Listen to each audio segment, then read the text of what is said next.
They said it all happened on a hot Thursday afternoon.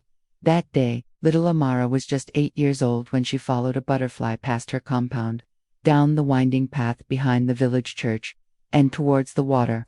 No one noticed until it was too late.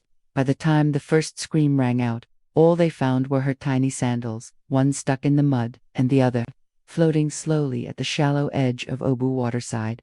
The river was calm, as if it were asleep, but Amara was gone.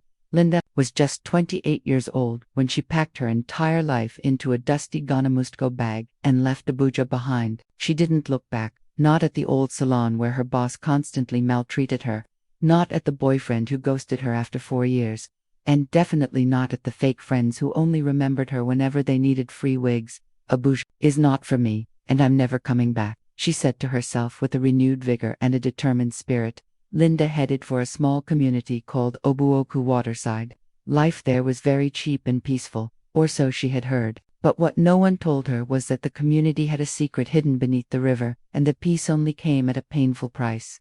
2 weeks after Linda arrived in the community, she started applying to different jobs in order to raise money to start her salon business. She worked as a salesgirl in a provision store, sold akara by the roadside, and even did cheap hookups at night.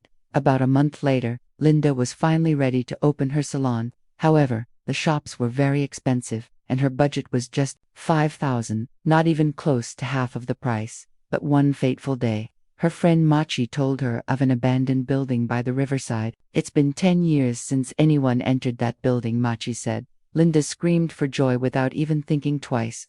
Finally, God has answered my prayers, she said. The next day, Linda headed straight to the building, and when she entered, her heart leapt for joy.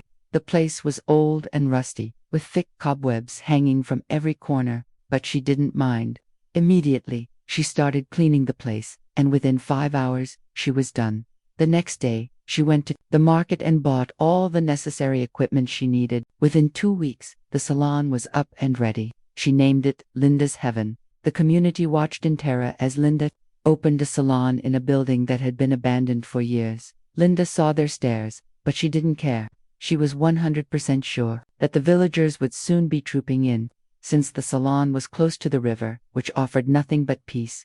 However, months passed, but not a single person came into her salon, not even a fly. Every day, she would sit outside her store, waving at everyone who passed by, in hopes that they would approach her salon, but no one did. What is wrong? Am I cursed? Why is no one coming to my salon? She asked her friend Machi. Think it's because of the location of your salon, my dear, Machi replied. Location? What is wrong with opening a salon by the riverside? The view is beautiful, and the river offers nothing but peace. That's why I didn't think twice when you told me about this place.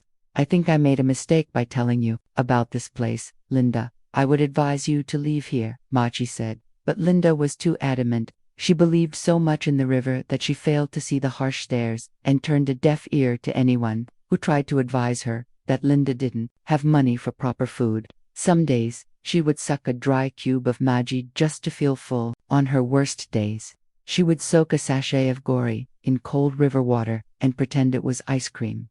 The villagers said no business ever survived near the river, and that the river was cursed. But Linda didn't believe in curses. She believed in second chances. She believed in herself, at least she did, until the night it rained, and she heard someone knock on her door. The rain had just stopped when Linda heard a knock on her door. It wasn't loud, it was soft, like fingertips tapping on wood. At that moment, her heart started beating very fast. It was almost midnight, and no one ever came to her salon at that dark hour, not even the drunk fisherman. She was still thinking of who the person might be when she heard another knock. At first, she wanted to ignore it, but the knock persisted. She crossed her chest 3 times and whispered silent prayers. Then she tiptoed toward the door and opened it gently. To her surprise, a woman was standing there. She was barefoot and soaked with water dripping from her hair. She looked human, but there was something unnatural about her presence. The woman walked inside without asking questions and sat calmly on the plastic salon chair. Linda looked at her with fear and greeted her. Good evening, please. What do you want? The woman smiled faintly and said, My name is Didi, and I have come to make you rich. I have seen your worries, and your silent prayers trouble my soul. I don't understand. Where are you from? And how do you intend to make me rich? Do you want to buy my braided wigs? Linda asked with a shaky voice. When the time comes, you will know who I am. All I want from you is to sell my wigs. When you sell them, keep the proceeds but ensure you sell them. And just like that, the woman walked away. Linda rushed after her, but the woman was already walking into the river in front of her salon. The water welcomed her like an old friend, and within seconds she disappeared beneath the surface. Her long hair was the last thing Linda saw. The next morning, when Linda woke up, she found a black nylon bag in front of her salon. She stared at it for a while, then brought it inside. With trembling fingers, she opened it and to her surprise, she saw different kinds of wigs inside. From bouncy to single donor, to double drawn, even bone-straight hairs were in the bag. Could this be the wig the woman spoke about? But what will I tell Machi? How do I explain to people where I got the money to buy these wigs? God, what have I gotten myself into? While she was still contemplating, someone knocked on her door. But it wasn't Didi this time. It was a young woman holding her phone. Hello there. Are you the one doing hair here? I saw your salon on Instagram. Linda blinked twice. Instagram. She wasn't even on Instagram, let alone her salon. Before she could process what the woman said, 2 more women arrived, then 3, then 5, and the numbers kept increasing. By 9 a.m., there was a line forming outside her tiny salon, but all the women were strangers. Some came from the next town. Others said they left their office jobs early because something told them to come. But the scariest part was that most of the women couldn't explain how they heard about Linda. Linda was confused and nervous at the same time, but the hunger in her belly and the heaviness of her debt made the decision for her immediately. She started braiding their hair. Before the sky grew dark, she had finished 5 out of the 15 women who came that day. They bought her wigs, which she sold for $115,000 each. And just like that, Linda made over $900,000 that day. Immediately the women left. She sat on the floor with her mouth open in shock. She didn't know whether to cry or rejoice. Is this a dream come true or a trap? What exactly have I gotten myself into? She thought of running away with the money, but that night, Didi appeared in her dream, warning her never to leave the building. Instead, she should renovate it to her taste, and every day when she woke up, she would find a black nylon bag filled with wigs in front of her salon. With a heavy sigh, she would bring it in, and just like that, Linda's heaven became a household name in the community and beyond. People whispered that her salon wasn't just an ordinary salon but a place where your joy could be restored. Women who came looking tired and depressed left with smiling faces and a satisfied spirit. One shy girl who barely said hi left dancing and filming herself with confidence. Another lady checked herself in the mirror and screamed, "I feel so powerful." Her dusty salon was suddenly the hottest place in the community, maybe even the whole state. But Linda still didn't understand what was going on, but she liked it. She renovated the entire building, bought modern equipment, and employed more hands. The community women who once ignored her now started coming to her salon. She opened an Instagram account for her salon, and people started purchasing her wigs. When her friend Machi inquired about her sudden transformation, she lied that it was her uncle in Canada who sent her money to start up the business. But soon, strange stories began to swell around certain customers who bought her wigs. It started with a woman named Annie, a jobless single mother who had been applying for grants for over a year without success. She wore one of the wigs her friend bought from Linda to a wedding, and the next day, a foreign company sent her a grant of $5,000 for a food business she had abandoned the previous year. Another woman who had been struggling to conceive for 5 years got pregnant 2 days after buying Linda's wig.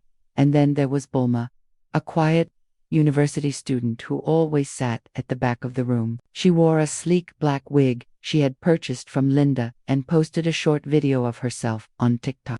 To her surprise, the next morning she had 1 million views and a brand deal waiting for her. Even her followers started calling her the mermaid. None of the women could explain how their life transformed overnight, but all they knew was that things started turning around the moment they wore Linda's wig. Linda couldn't believe what was happening. Things were happening faster than she had expected. Every day, she received numerous testimonials from clients about the miracles her wigs worked. She told herself she was just lucky that maybe God had finally remembered her. But sometimes at night, she would lie awake on her bed thinking, why are these wigs doing this? And who really is Didi? However, In all of this, Mama Alake was watching.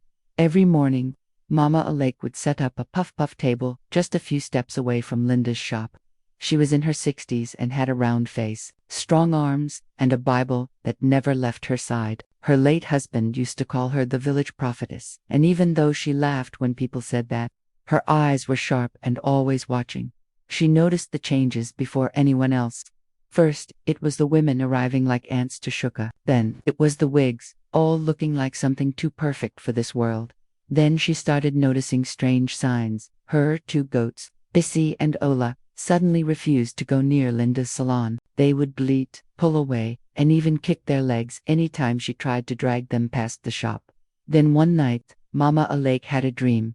She saw Linda braiding hair, but instead of customers, it was shadows sitting in the chairs. Their eyes were wide, and their hair kept growing like snakes.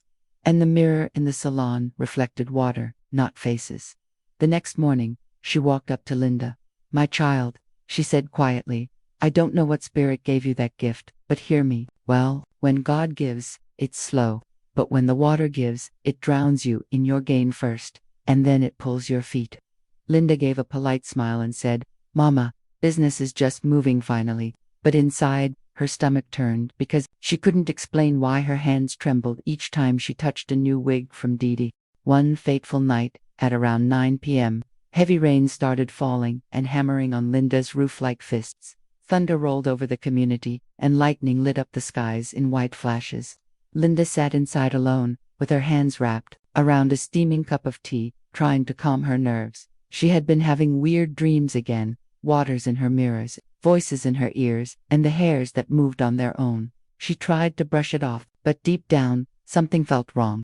Then suddenly, she heard a knock on her door. Linda's heart jumped. "No one should be out in this weather," she said, with trembling hands. She opened the door, and to her surprise, Didi was standing there before her, still soaked. "Do you like what you have become?" Didi asked quietly. Linda stared for a while, then smiled. "Yes, I do." Didi stepped inside and placed a golden box on the table. "These are special wigs. They are for people who want sudden changes in their lives," she said. Linda knelt beside the box and opened it slowly. The wigs inside glowed faintly, almost like candlelight, trapped in strands of hair. One had purple flames dancing around the edges. Another looked like it was made from mist. Linda's hands shook. "I don't know if I should keep doing this," she whispered. Didi tilted her head angrily and said, "Then reject the gift. But if you do, the river will take more than this." Then, without another word, Didi turned and vanished. Linda sat there trembling in fear. She knew she had struck a deal with a demon, but there was no way she would go back to her old life. She had fame and money, and that was all that mattered. The next day, she posted the wigs on her Instagram page at an exorbitant price. She specifically wrote in her captions that it was for people who wanted breakthrough, and within minutes, orders started pouring in. However, 3 days later, Nancy Blue, a famous Instagram model and one of Linda's recent customers, who bought one of the glowing wigs, was found dead in her apartment, with the wig still on her head. The report said there were no bruises, no wounds, no signs of any break-in. But the scariest part of it was that her lungs were filled with water. The doctor said it looked like she had drowned, but there was no bathtub or any physical evidence of drowning. On the other side, Linda's phone wouldn't stop ringing. Some people were crying, while others were asking for the same wig Nancy wore. Linda sat in her salon, with her hands shaking, her breath was shallow, and her fingers were numb.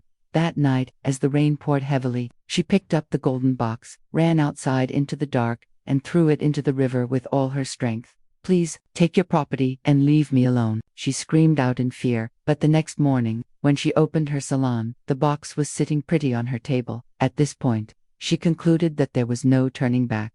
On the outside, Linda had everything she had prayed for: wealth, fame, and purpose. Her salon was booked for months. People traveled across states just to sit in her chair. Brands were sending her offers. Newspapers wanted interviews. Influencers called her the hair healer. But inside, she was breaking. Her hands tingled every time she touched the wigs. And her dreams were the scariest aspect of her life. Every night, she would see women with no faces, brushing their long wet hair with combs made from bones. They would sing songs in a language she didn't understand, but the words echoed when she woke up. Some nights, she dreamt of the river swallowing her salon, dragging everything down. But in all of this, she didn't know how to feel. Sometimes she felt satisfied. Other times, she blamed herself for opening the door that night. But one quiet morning, Didi came again, and this time, she held a silver box with just one wig. Inside, on top of the wig, was a folded note which read, "This wig is for you alone. Only you can wear it." Linda stared at the wig for a long time. Then slowly, she placed it on her head. The moment it touched her scalp, her body froze. Her eyes rolled back. Her mind cracked open like a window in a storm. Then suddenly, she saw a vision. In the vision, Didi was screaming, being dragged into the river by the community people. Then she saw her salon. But it wasn't a salon anymore. It was underwater, filled with ghostly women getting their hair done in slow motion. Their eyes were empty. Their mouths were open, like they were singing. Linda tried to pull off the wig, but it wouldn't move. Then she looked into the mirror, and what she saw made her heart stop beating. Her eyes were no longer normal. They were now fish eyes, round, cold, and deep. Linda's lips trembled. Then slowly, she smiled. Thank you for watching, and stay tuned for part 2.